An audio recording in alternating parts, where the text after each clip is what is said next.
आप लोग बता सकते हैं हमने क्या बना रहा हूँ, वो भी लगन में बना रहा हूँ। बहुत ही लाजवाब है दोस्तों, आप लोग बता सकते हैं कितना शानदार है, वो भी लगन में बना रहा हूँ। इसमें बनाने से इसका टेस्ट भी ज़्यादा हो जाता है। ये आप लोग बताइए कौन सा डिश है।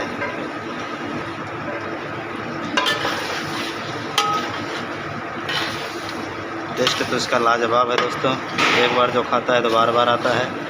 आज ही बनाया था, खपत हो गया, इसके बाद अभी फिर से दोबारा मैं बना रहा हूँ।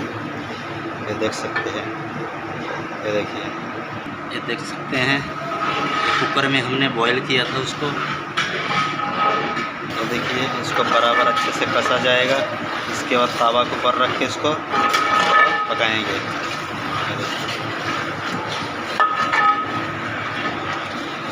नाम मैं नहीं बताएगा गाइस, आप लोग बता सकते हैं क्या चीज़ है।